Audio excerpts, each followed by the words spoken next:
Joining now is Pete Williams, NBC News justice correspondent. Stuart Milk, the nephew of Harvey Milk and president of the Harvey Milk Foundation, and Dustin Lance Black, Oscar winner and LGBT activist. Pete Williams, take us through what Dustin Lance Black, your home state of Utah now, marriage equality is legal. I can't imagine what that must feel like for you.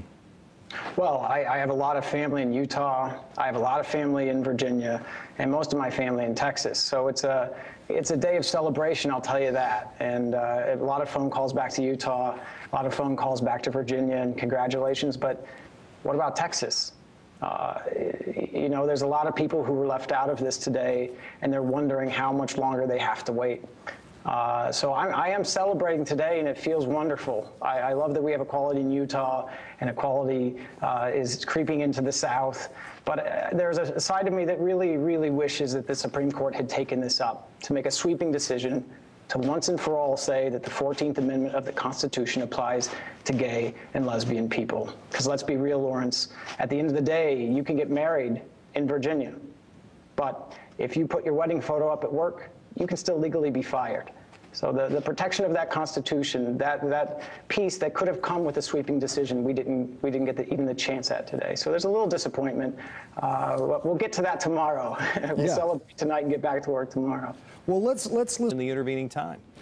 Dustin Lance Black, we might be a year or two away from that final moment where the Supreme Court does rule, and it seems, judging by the momentum of where this is going legally, rule in a 50-state ruling that legalizes marriage equality.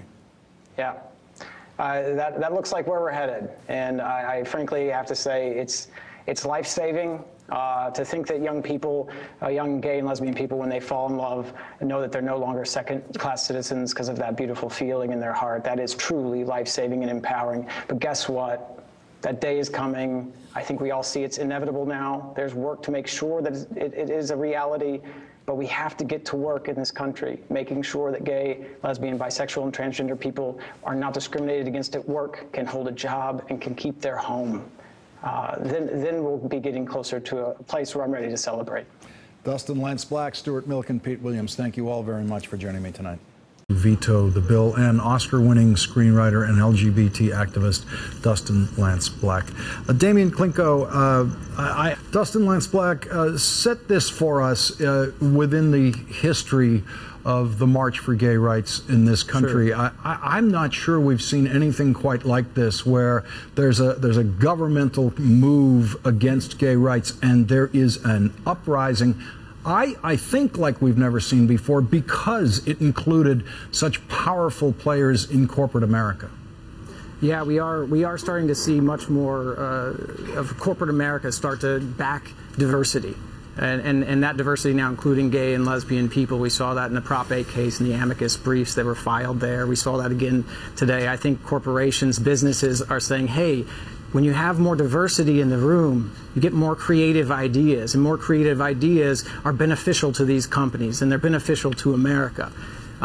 Couching in this in history, we've seen this group of people, these sort of people who are against equality, first pose as advocates of psychiatry and saying, hey, you know, this should be a mental illness. That was back in the 70s, and they lost that battle.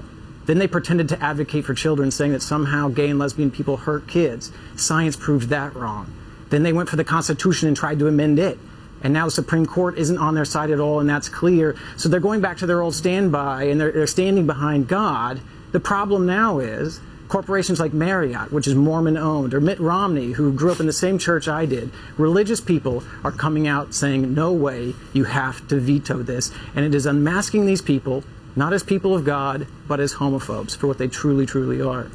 Damian Klinko, a week. Lance, what do you take from this? First, this devastating legislative defeat, which was a real setback, an ignoring of the Constitution in the process, and then this rise of allies that you didn't know were there. I mean, I don't think you would have thought, or you wouldn't have bet a week ago that the Marriott Corporation would step up this way, or Mitt Romney would step up on this. Right. Does it feel there's got to be a mix of emotions about what this feels like?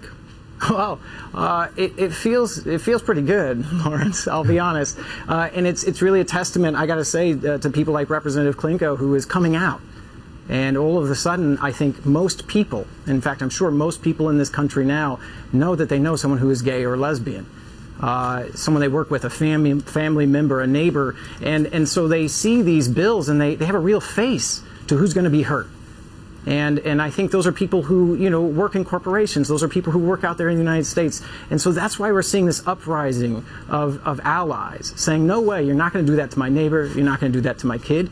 And I really hope, because this legislation is not, you know, unique to Arizona. There are other states trying to pass this. I hope that they look to what's happening in Arizona. I hope they look to who the new allies of equality are. And I can't believe I'm going to say this, but I really hope they follow the lead of Governor Brewer.